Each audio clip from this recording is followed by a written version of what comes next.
Welcome everybody to today's session, and welcome on behalf of the Global Water Partnership and the organizers of the World Water Week to this session titled Mobilizing Change, 10 Years of Climate Resilient Water Investments. As you all know, we are living in this world which is facing right now two huge crises interconnected with water security. One is, of course, the pandemic, the main reason why we're doing this virtually today. The other one is a climate emergency, which is represented in what we're seeing, floods and droughts around the world. And these problems need a radical response and radical effort, collective effort by all of us. In this context, our session for today, the session where we're here right now, will take us to the urgent call for action to increase investments in water information, institutions, and infrastructure. We have a very good session for today, and my colleague and the members of our steering committee of the Global Water Partnership, Stacy Swan, will moderate the discussion today. So Stacy, welcome, and all the participants, you are in the best hands with Stacy. Thank you, Dario, and good afternoon, good evening, and good morning to all of you. And welcome to our session, Mobilizing Change, 10 Years of Climate Resilient Water Investment. We have a packed lineup today with some very interesting speakers, both from the GWP perspective, but also regional perspectives. And so we're really just going to get started into our session. But hopefully there's, you're going to learn a lot here. You're going to get a number of different perspectives. Feel free to ask questions. We may be able to address them along the way. And we'll just dive in. So our first speaker is Howard Bamsey. Howard is the chair of the Global Water Partnership Steering Committee and Board. And Howard has a long experience in international issues around water and climate finance. And Howard, I'm just going to start with you with a really important question. The Global Water Partnership's goal of mobilizing $10 billion in climate resilient investment is really, to say the least, exceedingly ambitious. Although one could argue that 10 billion is a very small number in some cases. What do you see as the top barriers to reaching this goal? And what gives you hope, really, that we can achieve this? That's the second question. And the third question, kind of putting three in one, what are the opportunities that you see to overcome some of these barriers? Well, they're all very good questions, Stacey. And I guess starting with your first comment, really, that $10 billion, when you say it, sounds like a lot of money, but actually it's not. It's not in terms of the challenge that we face, and it's not really in terms of the amount of money that's circulating in the world. And I sometimes get a bit frustrated with the terms of the debate that we talk about the climate challenge and the water aspect of that, where we talk about the need somehow to produce trillions of dollars, as if those trillions are somehow being conjured up from somewhere that, you know, they don't exist at present. But of course, those trillions, and in the case of water, the 10 billion that we're trying to influence in GWP, they're already there. They're sitting in wallets. They're sitting in banks.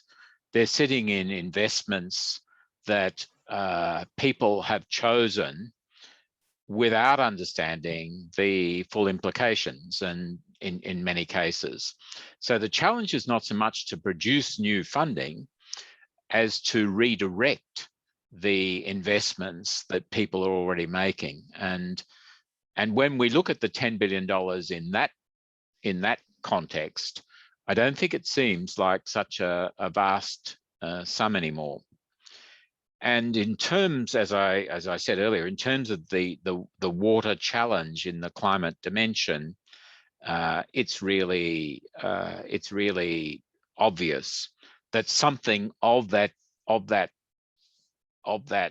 scale is going to be required. May even be several times the 10 billions before we deal with the water dimension of the climate challenge globally,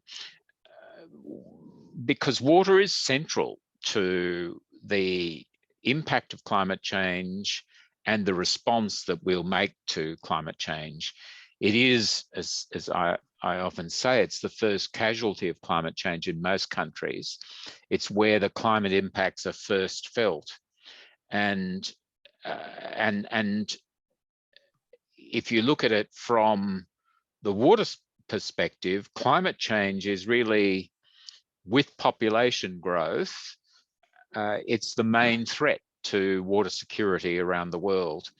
And I think we can see that quite dramatically at the moment in the water picture in Europe, in China, and in the US. And just today I saw in the New York Times, for example, an extraordinary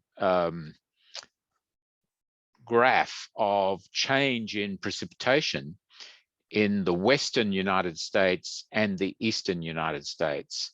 And if you look in the East, there's a significant increase in precipitation in the last 30 years compared with the 20th century. And if you look in the West, there's a very significant decrease in precipitation. And what this means is, it's a very good representation, I think, of the impact of climate change on water, and that is that it's redistributing water. That was a term The Economist used this week, and we're not losing water from the globe, but it is being redistributed. And in order to deal with that challenge, we need not just funding, but we need we need very significant changes to water governance globally. The challenges we face, to come to your second question, I think, was their fragmentation. We don't have a global convention as we do for climate. We don't have a global convention on water. The picture of water organizations is of many smallish organizations that are focused on one particular part of the water picture, upstream, downstream, this or that, but not the whole picture, and certainly not the whole picture in the context of the climate challenge. We see in governments there's a gradual but increasing decline in interest in water. One of GWP's main funders said to us just a year or so ago, don't talk to us about water because this person said, I can't get my ministers interested in water any longer. You have to talk about climate. And I think that's realistic. If you look at the meetings we have in the water sector, they're mostly attended by water people. We've got to be more outgoing. We've got to make sure that the voice of water is heard in a more coherent way and is heard beyond the water dimension, so that we're not just talking to one another all the time. So I think we've seen some progress in the last few years. We've seen in many countries and in some regions, we've seen integration of water and climate at least in the planning stage. That's a long step though from implementation. So I think we need to approach, and the opportunities are there, I think, in the funding that's available now increasingly in the climate dimension, where water is the foundation of adaptation. If you look at climate, at the adaptation portfolios of those institutions that are funding climate resilience or climate responses, water is really what adaptation is. Water is the overwhelming part of the adaptation picture. So I think the funding is there. That $10 billion is not some sort of remote prospect.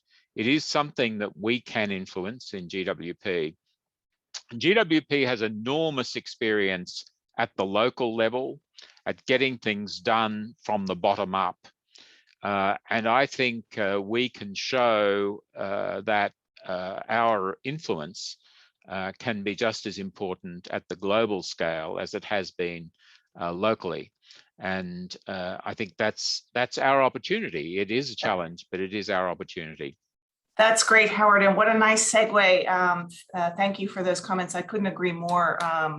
Water is both kind of the most important kind of issue at risk because of climate change and the most important opportunity to address for resilience and adaptation. I'm going to turn now to Alex Similabwe, who's the head of global climate for GWP. Alex is going to give us an overview of the work done by GWP over the last decade, including the opportunities mobilized, the showcasing opportunities to accelerate progress throughout the GWP partner regions and countries. And over to you, Alex. Very excited to see your presentation.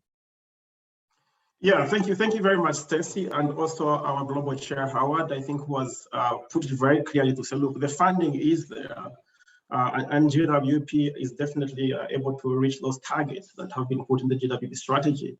So what I'm going to do is show very clearly what GWP has done in the past decade, but of course, building on this track record, we believe that we're on the right track to be able to accelerate and be able to meet our strategic goal of mobilizing and influencing about 10 billion funds in climate funds.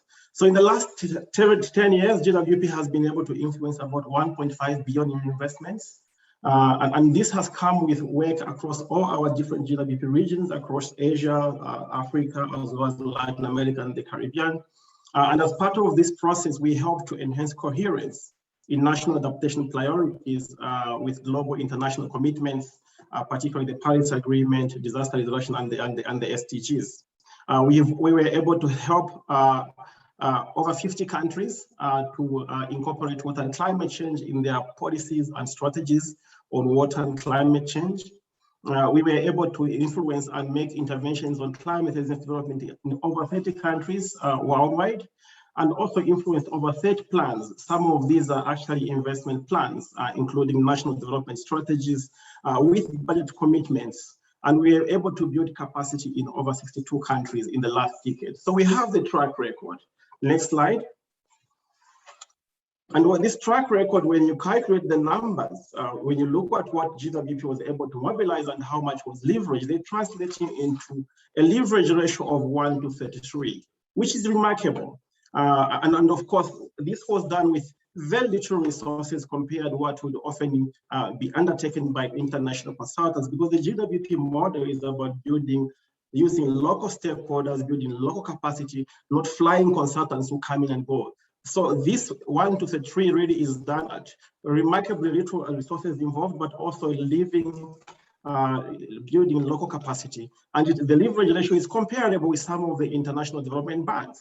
But for GWP, we were able to reach this much faster, much cheaper, and using local capacity. And through this process, as I've mentioned, helping countries to integrate water security and resiliency into their national and regional development plans. Next slide.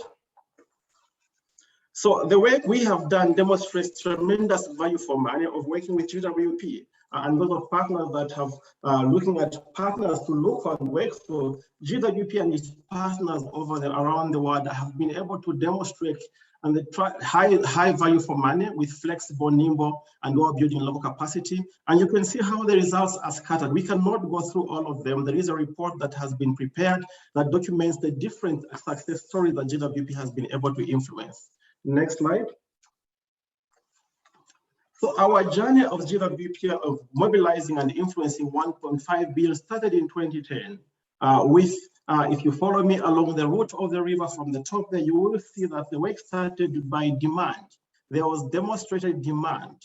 GWP works by demand, in response to demand of mandated institutions. The African Ministers' Council requested GWP to help support integration of climate change into regional and national development plan in 2010 through a ministerial decision. And as we move down the river from the top, in 2011, GWP began the process and developed a strategic framework on climate resilience to guide its work. And then in 2011, GWP and the World Meteorological Organization, a GWP strong partner that is well known worldwide in terms of its work on climate resilience, but also they host the IPCC, developed the Integrated Drought Management Program to help address specific risks to countries. In 2012, Global Water Partnership and the UNFCCC, which is also represented in this session, partnered to share knowledge through what is called the Nairobi Work Program to advance water insights, water experiences, water information in the climate change discourse at the global level, and to collect stories that can inspire countries as they think about how best to respond to the challenge of climate change in their national development plans and national climate change plans. In 2013, GWP and UN system, particularly UNDP and UNEP, together with FAO, IFAD, UNITA, formed a consortium of partners at the global level, led by UNEP, UNDP, with funding from the Global Environmental Facility, of course, affiliated with the UNFCCC, to help countries that were struggling to find ways of how do you develop national adaptation plans. In 2018, through ongoing work, Global Water Partnership was invited by the African Union Development Agency, which is a development planning arm of the African Union, to help in terms of how do you advance the programs that are lagging on transboundary water management that are so critical to ensuring resilience. And very recently this year, the African heads of state adopted a transformational program called the Africa Water Investment Program to help advance climate resilience on the continent. Next slide. So there are many stories of influence, and of course the work with the AU is continuing. And in the current strategy, GWP very recently have signed a resolution with a number of partners that are shown here to convene an international high-level panel on water at the heads of state level to advance climate resilience and also respond to the challenges of the global pandemic. And this high-level panel is currently being constituted to accelerate so that GWP can help countries address their challenges in terms of meeting their investment needs and also to address the water investment caps. Next slide. So there are so many stories of change. I will not go through them, but I'll just highlight them very quickly because there will be specific interventions that will come from our different panelists. Of course, in East Africa, you have a case of the overuse of wetlands, resources, and soil erosion in the Lake Kahola shared between Burundi and Rwanda. And GWP was able to influence and support women in this region. Next slide. So as you will see, we were able to support over 30,000 women, 3,000 people provided with water on the ground, 46,000 drought resilience trees were planted in the border town between Rwanda and Burundi. There's also another story, next slide, where we also were able to help the other countries. Next slide, please. In Thailand, this was a specific response to increased flooding risks in Thailand, where GWP helped the government of Thailand to address specific challenges resulting in flood management, in floods. And over 200,000 people benefited from GWP's intervention in consolidating local knowledge, developing risk reduction plans, and facilitating communication between communities in terms of how you respond to droughts. There's also another story, next slide, from the Caribbean, where GWP worked with the Caribbean, and you'll hear more from our partner who is also on the panel here about how GWP were able to respond and develop what's called the sea coral. Next slide, which would help to evaluate climate risks and screen policies, plans, budgets to ensure that the water-related climate risks are addressed. Next slide. We also have another inspiration that using on this track record and on the many stories that you find in our report, we will be moving towards developing a global climate resilience investment program, and the work has already started leveraging the different partnerships with a focus on mobilizing investments, influencing investment plans, and accelerating access to climate finance and investments to ensure that GWP is able to respond to its target that has been mentioned. Already in Africa, next slide, GWP has already begun this work with a number of partners where we have recently developed the Transformational Africa Water Investment Program, which is going to be implemented and has already started with a number of pilot countries across Africa, with key specific outcomes that will include an international high-level panel on water for climate resilience and gender transformation, and an international financing facility to mobilize funding from the private sector, particularly blending that with public finance to accelerate access to finance, including development of a scorecard that is already very advanced with a number of partners to track investments and see where is the money going. most of the countries, particularly the poor countries, are not receiving the targeted investments. So the Africa Water Investment Program has already begun as a transformational program across Africa, and building on the previous experience of GWP's work across 60 countries, we will be able to move forward and translate this into a global program that will accelerate GWP's progress. I think I end here. This is my last slide. Thank you very much, Stacey. Thanks very much, Alex. And Mario, we have a video. Would you like to put that up?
Thanks very much, Mario. Now we're going to turn to Professor Michael Skoulas, who's the chair of GWP Mediterranean.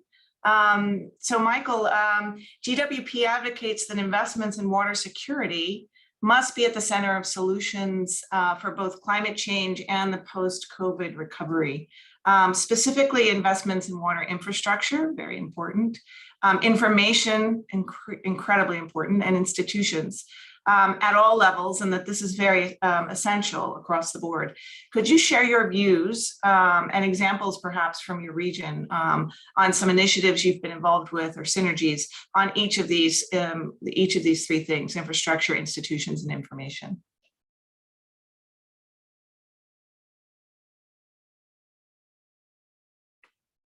Thank you very much, Stacey, and I would like to join our chair, Howard and Dario, in their ambition, and thank also Alex for his very stimulating presentation. I try to follow on your question by saying that we have to differentiate between the different types of fundraising and investment. It is totally different. And our experiences until now cover many different types, but it's different to fundraise for information, for capacity building, and the rest from private sources or institutional sources, and even for infrastructure from these sources, than from public sources for infrastructures that you are not going to manage yourself, but you open the door for countries and others to do that with supervision from GWP or even without. So we have to prepare of these different type of activities. In the Mediterranean, we have until now completed more than 200 interventions of all these different types. And I can share this experience, lessons learned. I need the next hour. In the next 3 minutes, I only may start by saying a little bit the cycle we are following, starting from advocacy and information sharing awareness.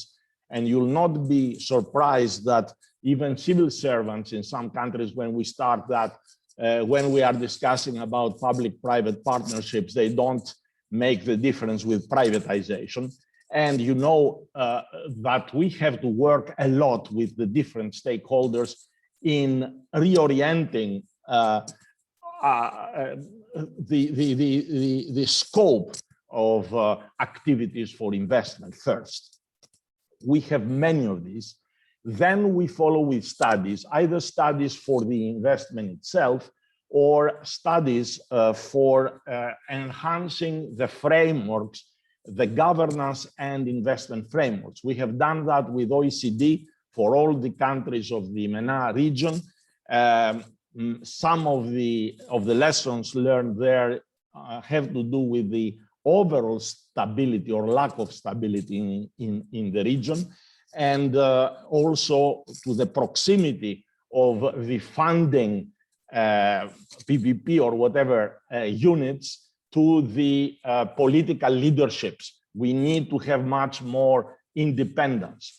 Then we move into the dialogues. We have organized dialogues with the National Bank of Lebanon or the Association of Banks of Jordan, with the involvement of the Prime Minister's office, in order to elaborate criteria for the selection of the projects by private banks based on good examples of green funding for renewable energy programs. And then we move to things like the one described in the book on Mauritania, where we opened the door for them to the World Bank for information systems and other systems. And then we move to direct investment ourselves with the funds we have. For example, from the Coca-Cola Foundation, we had more than 100 small interventions for rainwater retention systems, reuse of gray water, green roofs, vertical gardens to reduce need of air conditioning, and upscaling even on expanding the capacity of a major dam in Alexandroupolis, where there we had to collect the money and give it as a donation to the local authority for this work, working with them for the procurement and also for overseeing the implementation of the investment.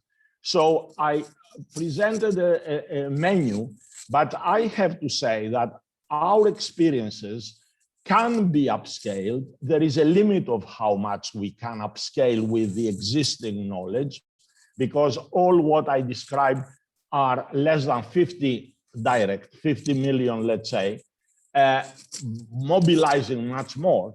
But indeed, for GWP, it is a critical moment to invest here in our knowledge, in our creativity, and in our synergies within the system and with all other partners. Thank you so much, Professor. Now I'm going to turn to Trevor Thompson, who's the chair of GWP for the Caribbean and is a land use officer for the Ministry of Agriculture for Grenada. Trevor, the Caribbean is no stranger to climate change impacts, and in particular, the leadership that Grenada's had on this issue has been quite striking. It might be argued that the region is in imminent danger of serious human and economic losses because of climate change. Based on the work that's already been done in the Caribbean, tell us how the region intends to build on those experiences to potentially minimize future impacts, manage the evolution of climate change. What from your perspective needs to be done? Thank you very much, Stacey, and good morning, esteemed colleagues on the panel, excellencies, ladies and gentlemen. The first slide I have is show you that, next slide, please. This slide will show a water wheel that is in existence today, still being used. It's over 250 years old. And it has withstood hurricanes, floods, droughts, but it was built to last. It's not the most efficient use of water, but it's built to last, and it's still standing. Next slide. Whereas in the Caribbean, we experience hurricanes every year. And in 2019, the Bahamas was hit by Dorian, which caused serious devastation. But one of the striking things we noticed about that storm was that water storage facilities, tanks that was filled with water, over 400,000 gallons of water were moved out of their foundations. And that spoke to us in Grenada, because it made us realize that our systems was not as resilient as we thought. Next slide. So it took 6 months for some areas to recover and be provided with water in the Bahamas. And which society can withstand that kind of pressure? It's unimaginable. Next slide. So Grenada has a GCF funded project. It's for a little over 45 million euros. And one of the first things we did was to hold a climate proofing workshop with policymakers, stakeholders, etc. Because we know that if you're going to build anything with regards to the water, it must be able to resist hurricanes of over category 5. Next slide. The same thing if you're going to be involved in designing systems for irrigation for agricultural purposes. And this project has a challenge fund that's going to make money available for water resources, efficiency, for the agricultural sector and the tourism sector. So you have to design all of your structures to be able to withstand the risk, whether it's from flooding or from hurricanes or storms or unseasonal rainfall. Next slide. What was GWPC's response? Next slide. We thought that we would approach it from a consultative process. So we sought to build a coalition across the Caribbean, where we collaborated with Professor Kinzo to organize the help consultations. We had the president of Guyana being the keynote speaker at that event. Next slide.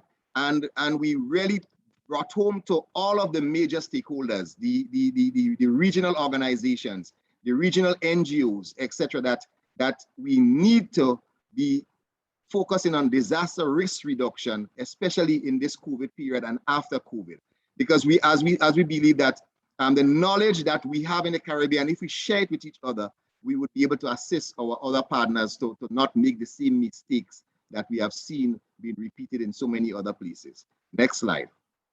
One of the major activities we also organized was a Caribbean Science and Symposium on Water, which focused on bridging the science and policy gap, because oftentimes these two departments, these two areas don't speak at all.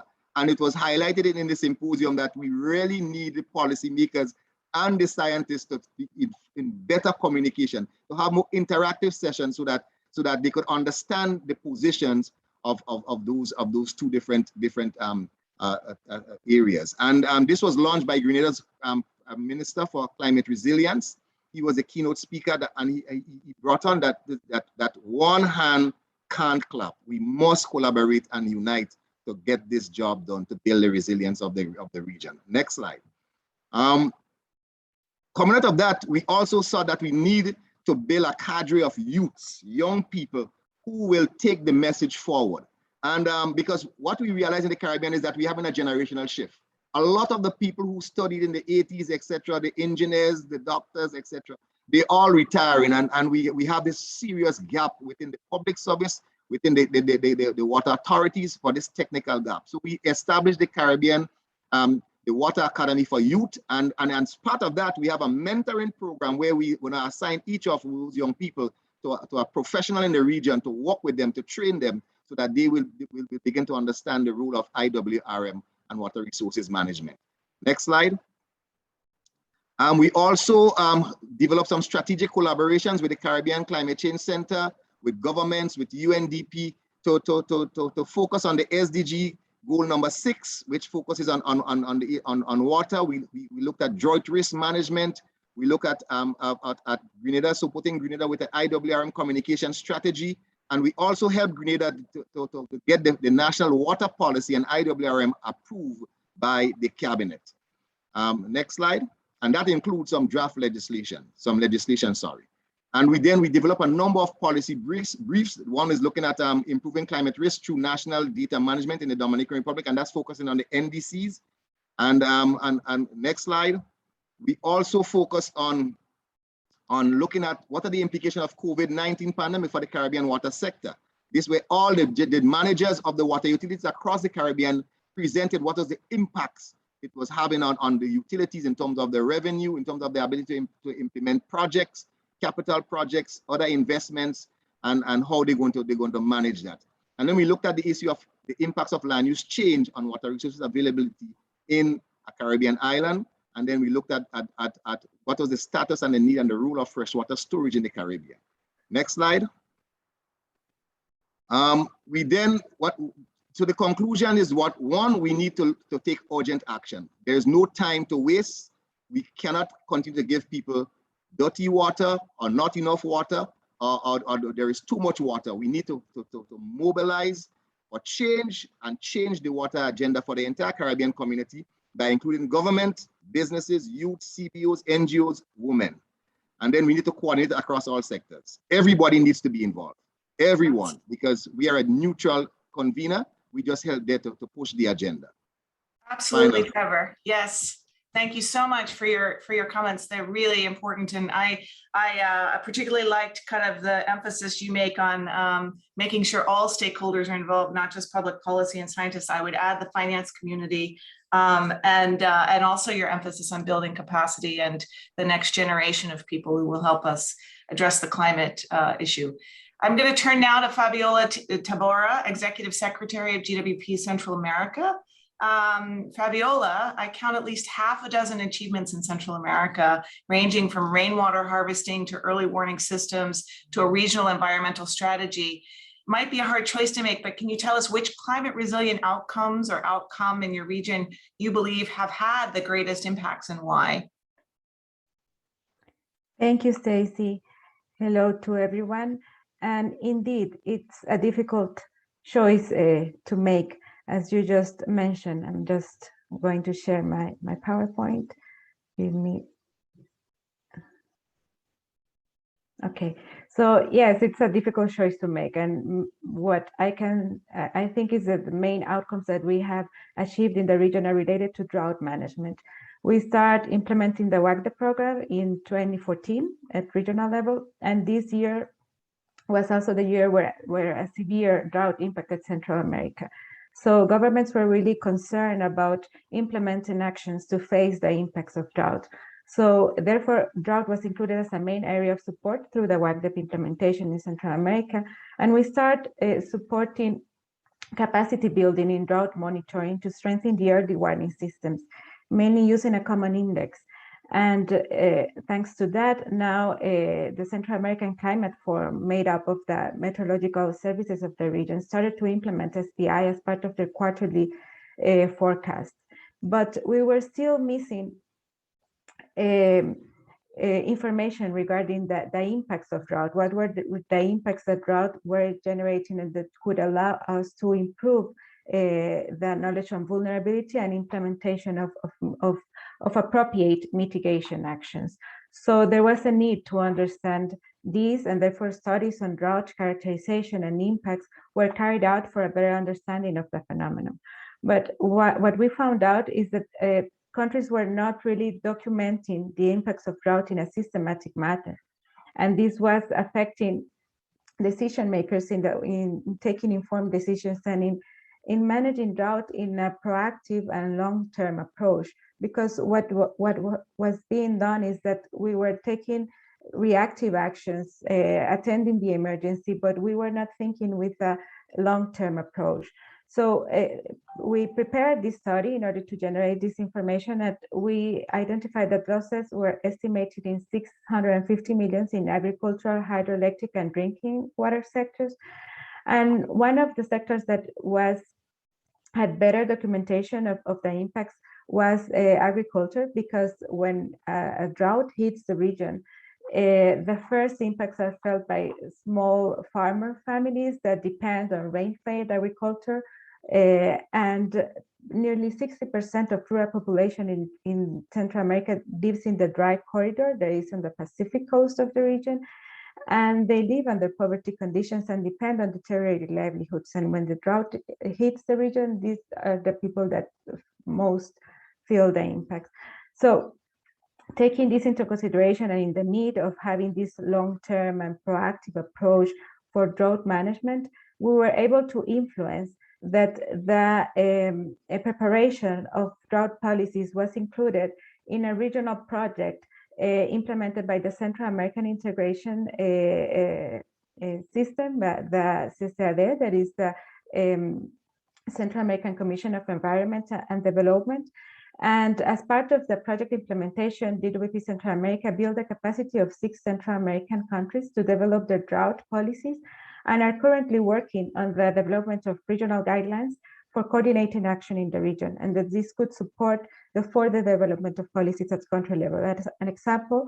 I can share also that actually Honduras is preparing its water policy and has included as one of its interventions the preparation of a drought policy with this more proactive and taking into consideration the 3 pillars of integrated drought management. But I would also like to share, as I said, it was a difficult choice, that gender approach water resilience that we have been implementing in the region, and this is a pilot experience. We implemented a rainwater harvesting training for women, and this the main purpose was to engage women in small producer communities with a technology that could take advantage of seasonal and geographic variation in rainfall through a better water storage with a innovative technology that is made of a geomembrane bag that had more capacity, and it was easier to install in rural communities with difficult access. And this was implemented through partnership among local governments, private sector, and NGOs. And this technology has been successfully replicated across countries and adapted to household, community, school, and irrigation uses. And the interesting thing is this is impacting the daily life of women. That time that they were using to fetch water, now they are going to be able to dedicate it to its families and for themselves. So this would be some of the experiences that we would like to share with you today. Thank you, Stacy. Thank you so much, Fabiola. This is really, really important and very insightful. And I'm sure that we'll be able to share your slides with the participants. We're going to change the order a little bit because we have one speaker who is tight on time at the end. So I'm going now to Dr. Yusuf Nassif, the Director of the Adaptation Division of the UNFCCC. Hi, Dr. Nassif. As the Director of Adaptation at UNFCCC, what are the key highlights of your partnership with GWP on climate change and on water? And how can GWP build on its experience with you to advance the water agenda, both in national adaptation plans and NDC implementation, and as part of the broader UNFCCC adaptation agenda to address climate change? Thanks, Stacey, and thank you for giving me the opportunity now before I have to hop off. But UNFCCC has had a very close relationship with GWP over the years. We've had very active engagement from Alex Simalabwi, who has been engaged in the national adaptation processes and the knowledge context that we have in the assessments. And you'll appreciate that in the UN system, there is no single UN agency for water. There's a network, but we don't have an equivalent to WHO or FAO that deals with water. So the UNFCCC process considers GWP to be an intergovernmental agency, and as such, they are a proxy for water. And I would like to strongly support the call for the financial support for GWP, especially with the great return of investment that we've heard of 1 to 33, because as we move now into a scaled up implementation phase of adaptation, it will be essential to centralize the support for water projects as the first casualty, as we heard from Howard, as a foundation for adaptation. Now, let me talk about a couple of particular entry points where we already have very good engagement with GWP, but that can be scaled up further. One is the obvious one, the national adaptation plans, which are the instrument for medium and long-term adaptation planning for developing countries under the UNFCCC following COP-adopted guidance. And with time, we're getting more and more submissions from countries of their prioritized adaptation projects for the medium and long term. Predominantly, water is the highest priority in these. And there's still a gap in technical support for countries to help with national adaptation plans. GWP has been instrumental already in providing that support, but we recently launched an initiative called UN for NAPS, which includes both UN agencies and other international and intergovernmental organizations. And this is for real-time technical support and guidance to enable countries that are facing any technical challenges in finalizing their NAPS and national adaptation plans to be able to do so. So this is an opportunity for GWP to take over the water component of that and scale up that support. Secondly, we have another initiative, the Lima Adaptation Knowledge Initiative, which looks at sub-regional level to see what are the knowledge gaps that need to be addressed in order to remove these challenges towards scaling up adaptation. We've finished 6 or 7 sub-regions already, prioritized the knowledge gaps, are working on creating products that can fill these gaps. And these are at practitioner level.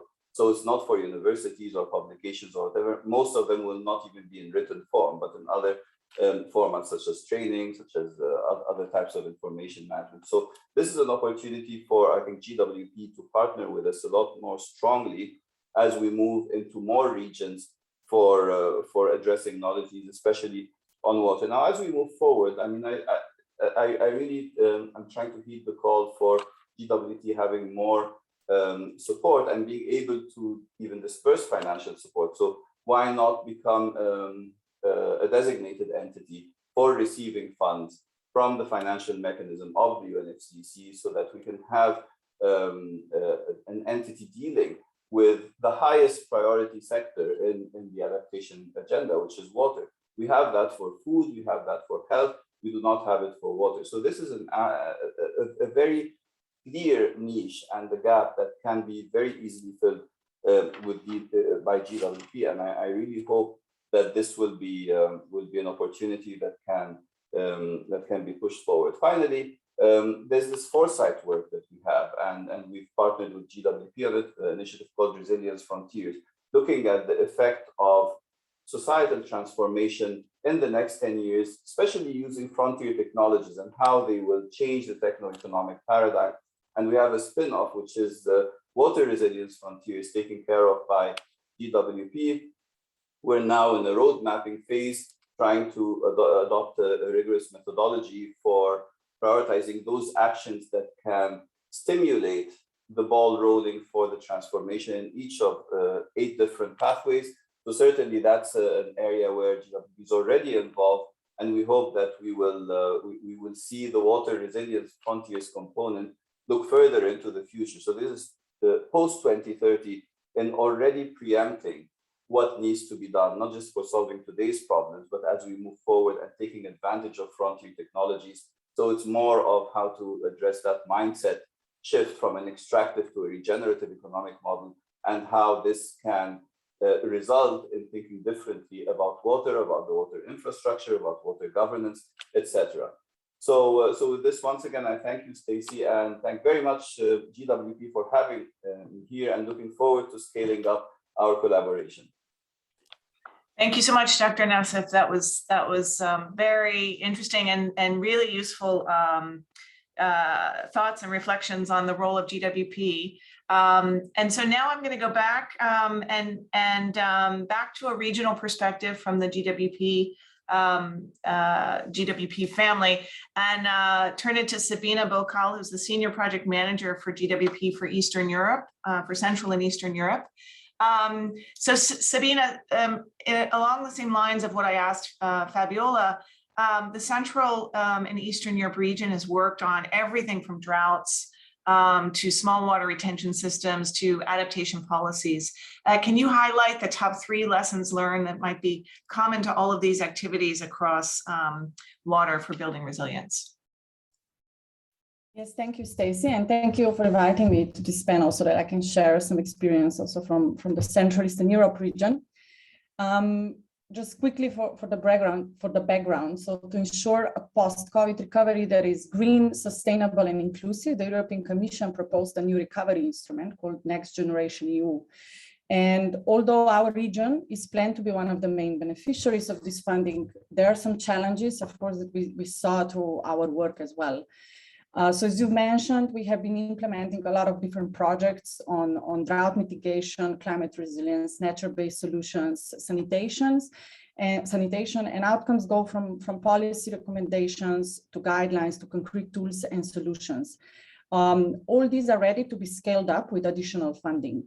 For example, in one project, we have prepared action plans for implementing natural small water retention measures into the river basin management plan in 6 countries in our region. And these action plans provide decision makers with appropriate tools to incorporate measures into the next cycle of river basin management plan. So principle was developed and could be replicated, but partners were not actually interested to continue further with this. And why so? Because firstly, there is a gap on policy level, still this lack of integration of water policies with other sectors. And secondly, we saw that this shows actually the need for more regular interactive participatory workshops on integrated water resource management and training of decision makers and stakeholders in the application of innovative approaches and methods in IWRM. So in terms of the, let's say, lessons learned, like organizations such as GWP, which is flexible and bottom-up, what we heard in our region can really support countries in preparing and accessing funds and funding program, especially those focusing on water. There are two points here to point out. So because of our strong network in our region, we have almost 200 partners in 11 countries from all these different levels, NGO, local, national authorities to regional organizations. And there's a lot of expertise inside of this network. And another point is this multi-stakeholder approach. In all our work, we're trying to stimulate this wide stakeholder engagement and ensure ownership of the solutions through co-creation processes. So in terms of the lesson learned or opportunities, how we're going to build on this experience and there are 3 points. I have 3 points for a conclusion. So first, we will continue to work with organizations that we were building strong relationships in the past decades on national and regional level, and continue to work with them and cooperate in mobilizing for more climate funding. We will build on a broad range of tested and implemented solutions and principles developed with partners through our projects, which can help us enable effective climate investment in several key sectors.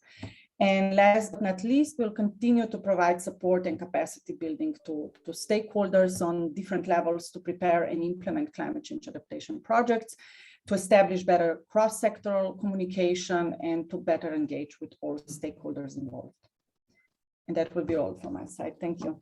Thank you so much, Sabina. That was great. Very, very insightful. I'm now going to turn it over to Johannes Coleman from the WMO, who's the director of the Climate and Water Department. Johannes, your views on the water issue and the role of GWP. Yeah, thanks a lot for having us on this call. I'm going to try to be brief. GWP for us is one of the main partners. WMO works on the hardware, so to say, on monitoring and data exchange methodologies, and GWP is our partner that lets us communicate with the stakeholders on the ground. I think for me, when we say we need to increase investments in water infrastructure and institutions, there's one big aspect that's changed the governance in order to change from just investing in stuff and assuming it's going to be the right thing into investing, in our case, information systems that produce the right kind of service or products for people to act upon the information that we produce. So we need to be inclusive. We need to avoid financing any extractive institutional settings. So wherever information or data is not really transformed into products or tools that have an inclusive benefit for many people, we should stop it there. We should say that's a no-go. I think that is something we need to think about a little more. I think extractive institutional settings have been one of those reasons why we are where we are in many regions. And I think we need to work together on that. Then we need reach and understanding. That's where WMO and GWP can work together to really make sure we produce these outputs that people can pick up and use in different sectors. And one last thing that I would like to mention is that I think it is super good what GWP has been doing and achieving with all this discussion around making sure the national adaptation plans and nationally determined contributions, the Paris Agreement, take into account the water dimension. I think we need to work together to make sure that people understand that adaptation, yes, works at the national legal scale. I know this, but if we cannot go the next step and produce a river basin or any other impact scale adaptation plans, we are losing out on a lot of additional benefit that we can leverage. So go a step beyond the national perspective and work together in a region. And Howard Gwpc is one of the water and climate leaders that have come together to make a real impact in terms of policy development for 2023 for the UN conference. And we really want to make sure that we have the right propositions for changed governance systems and for changed financing mechanisms that can take into account those couple of items that I tried to lay out very briefly. So I'll stop here. Thanks for the time. Thanks, Johannes, and that kind of concludes the speakers we have for this panel today. But I would just in summary kind of note, water as an issue and managing water and addressing kind of adaptation and resilience issues is going to be core for every type of kind of investment that we do moving forward, particularly given the locked-in warming we've already, the warming we've already locked in, the potential for us to lock in more warming, and the efforts to really address the climate challenge. Over the course of the last hour, you've heard from many of the GWP regions. I would encourage you to go and read the report that GWP has put out, Mobilizing Change, 10 Years of Climate Resilient Water Investments. In that report, you'll see very detailed case studies from each of the regions. As I hope you've learned from this session, water issues aren't the same everywhere. There's too much water somewhere, not enough water elsewhere. Managing water issues in the context of climate change will be very challenging. And addressing kind of resilience and building water security is also something we need to be very deliberate about in the context of climate change. And GWP and its regional partners really present to you in this report a number of really good, tangible, actionable ways that GWP has been working on this issue. I'd like to thank all of the panelists today for bringing your insights to the table and to the agenda. The information that you've seen and that you've heard will be made available. This session is recorded so you can watch it or re-listen to it after the fact. But in any case, I want to just say thank you all for coming and thank you all for participating. And please let us all know if you have any questions at any time.